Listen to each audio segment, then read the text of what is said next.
Down by the river, where Grandad had his allotment, that's where I suppose the seed, if you pardon the pun, was sown. And when I was about 10, I decided that that was what I wanted to do for the rest of my life. And I had a little greenhouse in the back garden that I made myself out of polythene. And eventually left school at 15 with an O-level in art and became a gardener in the Parks Department.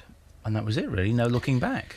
No, I've been very lucky. I mean, I think if you're allowed to follow your nose and do what you always want to do, and not a lot of people are, but you've got to stick at it. And I've hopefully not walked on anybody, but I've just kind of, as a friend of mine says, followed my bliss and done what I really passionately wanted to do. And, of course, the break in television, everybody talks about ground force in recent years in Gardener's World and so on, but the break was quite some time ago, really, nationwide and programmes like that, gave you your TV 1979, debut. It was when Greenfly invaded Kent. It's true. They came over in droves from the continent, apparently, and in Margate and Deal, there were swarms of greenfly, and they said, can you come on the telly and show us how to get rid of these greenflies? So that was it. I owe my living to Greenfly and Margate. And that was on Nationwide, but you did Breakfast Time and countless other programmes. Yeah, Breakfast Time followed. I became the sort of gardening expert on that. And then I was asked if I'd fancy doing any telly other than gardening, and I thought, oh, no, I don't know about that. And I became a presenter on a programme called Open Air. I don't really remember that. I do, yeah. We had a great time on that for about a year.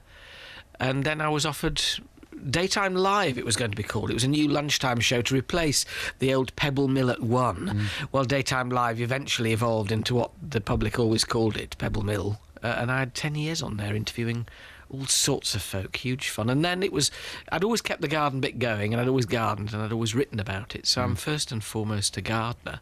But then I went back into the television garden with Gardener's World and Ground Force. Well, the versatility that you've shown has enabled you to take gardening to totally different audiences. I can't imagine, people like Percy Thrower historically, or any of the other gardeners since, doing Pebble Mill or other programmes like that, but that's really where the success of Ground Force came from, isn't it? Your own versatility and the fact that you were attracting a totally different audience. Well, I think the time was right for it. I mean, I was a great fan of Percy Thrower. He was the television gardener. He was a god, was Percy.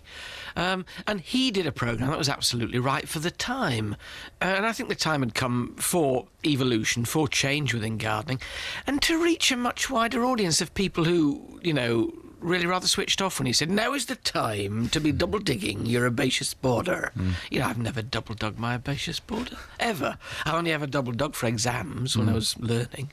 And I just wanted to be a part of the move to widen the gardening audience and to show people that they didn't have to be old men with a forelock to tug and whiskers to be interested in gardening. I mean, I wasn't an old man. I'm still not. No, I maintain. absolutely. And now we've got, kids keen on it, which is just tremendous. It's the best thing.